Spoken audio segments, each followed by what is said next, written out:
What's up, everybody? Thralls here once again. I'm Necrotic Nick, and I am back with an album review. So once again, July has been kind of a slow month, and when it's not been a slow month, it's been a tragic month. We're all kind of still feeling the Aussie thing, I'm absolutely sure of that. So I was kind of looking for something to kind of break out of the funk a little bit. Let's talk about something fun and something ridiculous. And I mean, in terms of fun and ridiculous, there might not be a more fun and ridiculous band than Gwar. And luckily, Gwar released something this week. So of course, we're going to go over the latest offering from Gwar, the Return of Gor-Gor EP. This comes out on the 25th of July on Slave Pit Inc. This band formed in 1984 in Richmond, Virginia, by way of Antarctica, of course, and by extension, outer space, I guess, too. This is only their fourth EP overall, or at least according to the archives, and, well, I mean, the band has 15 studio albums.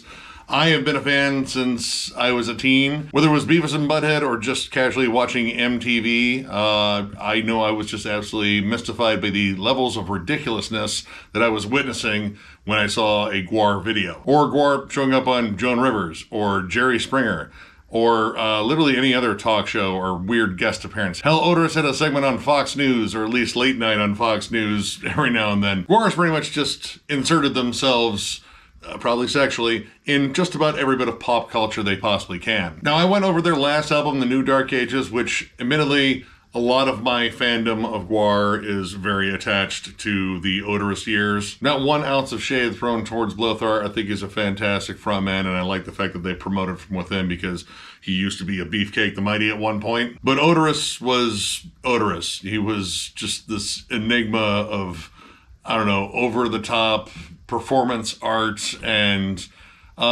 just metal ridiculousness and punk ridiculousness too. They kind of bridged all that. I had the pleasure of seeing Gwar with Odorous 3 times, and one of those times I had the pleasure of watching Odorous slay the mighty Gor-Gor on stage with all the blood and viscera and whatever else was being strewn out across the crowd. Gwar fans love that shit. But when I saw the title of this, and the fact that this band was kind of returning to one of their timeless characters in terms of, like, stage things. I don't know, Gor-Gor might be, like, a rank above the Intergalactic Space Maggot. I'm not entirely sure. But the album that Gor-Gor centered around, America Must Be Destroyed, is one of my personal favorites. So I was kind of curious about this one to see what they would do. And I gotta say, they did a fun job, and this is fun on multiple levels. I'm gonna show you one of the reasons why, because I actually have my copy right here. And one of the coolest aspects is there is a full-on comic book in here that illustrates the story of at least 2 of the original songs on here, or at least 2 of the studio tracks. Now, some of you might know this, that I'm a big comic book buff. I just appreciate this. I know Gwar has had comics before, but I like the fact that they put it right in the CD here, and I imagine it's probably the same, if not better, for the vinyl, because vinyl gets everything cooler than us CD plebs. But I just thought that was cool because you get some fun theming here, and once again, it's incentive to actually buy physical media. Listening to Gwar on Spotify or Apple Music, I mean, that's fine and all, but for me, the only streams that should be associated with Gwar are the streams of whatever they're spraying you with at their live shows. So yeah, let's talk about this EP, because this EP is kind of a fun throwback, and it had some pretty interesting surprises. First off, it is 3 original tracks and then 4 live tracks. Now I want to talk about the studio tracks first because they're kind of like the main selling point here because it's new music, and again, it ties into the comic book and Gor-Gor. You get a whole story arc of Gor-Gor being essentially reborn from a proto-Gor-Gor or whatever. I'm not entirely sure. I haven't read the comic, and I think that's probably for the best because I don't want to give you any spoilers. I'm going to give you reasons to actually read that ridiculous shit. I will say that it is wonderfully illustrated, it is brightly colorful, and, well, very fucking Gwar. But 2 of these songs are definitely themed with the comic itself. One is just kind of its own thing, and I'll go into it. But it opens with the Great Circus Train Disaster. You get a Carnival Barker sort of intro, and then you get into just like kind of punky D beats, squealy riffs. This one is definitely more akin to like their punky side. Like, I wouldn't say it's like fiercely metallic. I mean, yeah, Bolthar is like screaming his guts out, but it's very tuneful. You get a lot of like major chords, lots of interesting atmosphere, especially in terms of the vocals. I mean, you get like layered effects, of course, like backup vocals, gang vocals. There's like occasionally like some cleaner vocals in the background too. I mean, it's Gwar. They want every song to sound like it's a fucking party. But this is sort of like a pure fun track. There's like elements of surf rock to it. It's not so guitar dominated, but I have to say the production on this is awesome. And when I saw who actually did the mix, I was kind of shocked because this is a Kurt Ballou mix. I don't think he's ever done anything for Gwar before, but maybe they just propositioned him and he was like, holy shit, I haven't done anything for Gwar yet. And that would be, I don't know, probably ridiculous fun. But it has the hallmarks of a Kurt Ballou mix. You have that big drum sound. The drums sound great on here. The guitars are quite a bit more snarly than they were on the last album in particular. And while this opening track is a little bit more like lighthearted, fun, kind of goofy, the next two tracks show off their heavier side. And honestly, heavier than anything that I heard on the last album. Lot Lizard and Tyrant King. Now, Tyrant King is obviously the one that is tied into the whole story arc of our new Gor-Gor here.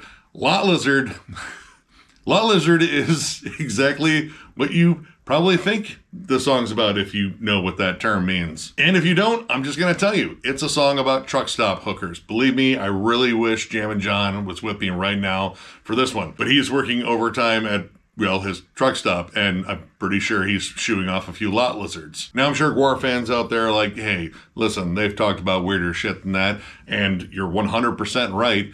But this song, in terms of like a tonal shift, this is a full-on thrash song.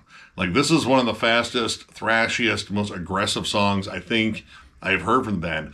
And it isn't as though they kind of like derail the song for like a silly skit or just to, you know, kind of twist up the song and make it goofy. It's kind of heavy throughout. It still has all the silly Gwar charm, especially if you get down to the lyrics, which I'm not going to read those because YouTube really wouldn't like that if I did. But I will say that they have a lot of fun play on words with a lot of notable truck stop franchises. But yeah, the song is chock full of machine gun riffs, solid D beats to it.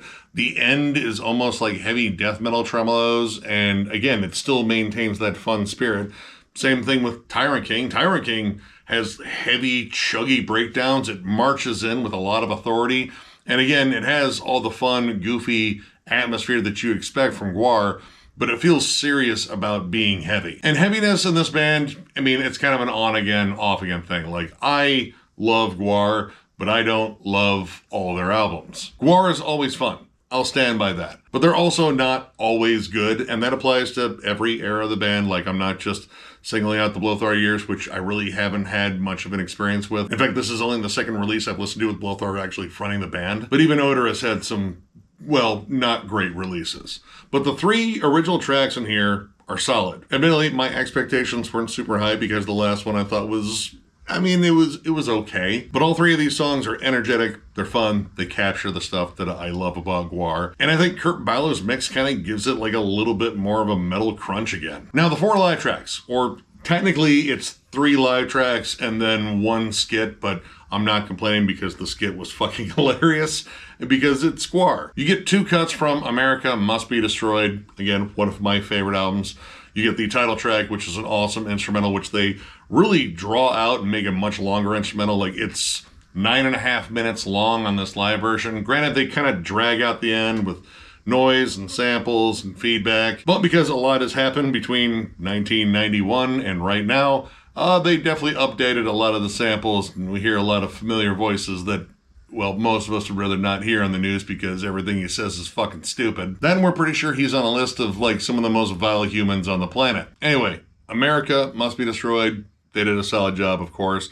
And then the other cut is Crack in the Egg, which honestly is probably my second favorite song on the album next to Gor-Gor. They do a killer job, of course. They warm over the crowd before doing the song with, you know, the usual Gwar stage banner. They ask the good people of Atlanta, I believe, if they can still get crack in this town. I know, Gwar always asks the most pressing and biting of questions of its fans. But they go into it, they rip it up, and honestly, the live recording on this is really solid. And I generally don't get live stuff, you know. I'd much rather just go to the show. Like, live recordings to me, it's just the entire time I feel like I should be there. Being at the live show, that's just kind of the big thing, especially with Gwar, because Gwar is so interactive with its fans. And that leads into the track that I didn't know, The Founding Fathers, which I was like, is that a new track they recorded live? Is that a track that I somehow missed on all the albums that I own by them? No, it's essentially a long skit about time machines and the irresponsibility of using them to go back and talk to our founding fathers. It's their political skit where they talk about, the founding fathers and creating politics in general for the people, by the people, near the people, beside the people, in the people, and possibly in the people's pee holes. One of the members asked that. I don't think he got a definitive answer on it. But it works as a really fun segue into America Must Be Destroyed. And, it brought me back to just seeing Gwar live, because Gwar live is a fucking experience, and it's always fun. I've never left a Gwar show going, man, that was boring. And that even goes as far as the last track on here, which comes from an album that I still don't like. We Kill Everything. They do a live version of Fish Fuck. We Kill Everything is an album that I don't own by them. It's probably their least metal album. And honestly, if I had to pick one that I would say is possibly their worst album, it's that one. It's more about the silliness and the skits than it is about the music. Parts of it even seemed like dumb for them because, this band has a lot of dumb songs, and their sense of humor can range from biting satirical commentary that's actually quite fucking clever to just, stuff that's on We Kill Everything. But the live version was fun. And honestly, that's exactly what this EP was. Doesn't really do much new in the way of what you expect from Gwar, but at the same time, would you want something brand new from Gwar that takes them in a totally different direction that kind of ungwars the music? No, I don't think so. I will say that I like Lot Lizard and Tyrant King in particular because it kind of goes back to a bit of their heavier sound, stuff that you would hear on Violence Has Arrived or War Party. Those are two of my favorite albums by them in terms of the later stuff. So overall, I'm gonna give this 3.5 stars. Maybe it's just the fact that I kind of needed a fun release to kind of get me out of the funk. But also, I just think they did a really solid job with the studio tracks in here, and the live tracks, it kind of brought me back to why I like to go see Gwar live. Also reminds me, you gotta hang back if you don't want to get doused in fucking green, purple, and red and orange shit. I know that's part of the fun, but I don't like getting doused in that crap. But yeah, the songs in here are fun. Kurt Ballou production was kind of a surprise, but it really works in here. The guitars are pretty snarly in here. Drums sound great. Bolthard does a solid job on vocals. Yeah, he's a lot different than Odorous. And again, I kind of lean more towards the Odorous stuff, but I think he does a solid job. The comic book inclusion is a great extra there. And I like the fact that this is also kind of nostalgic. It goes back towards a 90s Gwar album that, most Gwar fans absolutely adore, but it still feels like something fresh and new and fun. And yeah, dude, it's got solid riffs. The live performances are great. The fact that they recorded an entire skit to kind of complement the whole America Must Be Destroyed instrumental, which they absolutely tore it up. I don't know, I just dig it. This kind of captures a lot of the stuff that I love about Gwar. So even though this is a shorter release, it still has some merit. It still has some stuff that'll make it stand on its own. And honestly, I'll probably come back to it. And, I'm definitely going to come back to it to read the comic because I feel like I have to know the story. And, again, the art looks pretty wild, and I already know some pretty horrendous, gross fucking things happen. But honestly, if you're a longtime Gwar fan, this is pretty worthy to pick up just in terms of celebrating this band being around for over 40 years now and getting some fun new songs. And if you just like your, heavy music weird, Melvins and fucking Mr. Bungle and, just weird 90s metal, because believe me, there was a fucking ton of it, and there's still a lot of those bands around. Check this EP out. It's a solid jam. Fucking welcome back, Gor-Gor. So, if you enjoyed this review, give it a thumbs up, and if you were new to the channel, subscribe, because we do stuff like this all the time. We also have memberships. They were only 99 cents, and our lone perk is doing a members-only live stream, which I know we gotta eventually do one of those, but there's a reason why I'm doing this one solo. Again, John's on a ton of overtime right now, 4 weeks straight of it. I think he's probably approaching his 5th week straight. And of course, Shred has his own work schedule as well too, but we're eventually going to get down to it. We just got to figure out a time to do it when we're all off. But membership is the main way to support the channel, and there's a join button down below there. You can just fucking smash the shit out of it, and you are all joined up. And of course, thank you guys for all the likes, subscribes, just kind of everything in general, the comments. Again, this means the world to us. This year, man, been a lot of ups and downs, and I still feel like we're in a down right now, but You know, we're going to claw our way out of it. Tons of metal on the horizon. Releases are going to pick up. We are eventually going to shoot the FE8's ranking as soon as schedules free up. We might actually have to kidnap John from his work or fake his death or something to fucking get him out here. But yeah, it's still absolutely amazing doing this. And again, we're going to load you with as much content as humanly possible. So one more big thank you, and we will catch you later.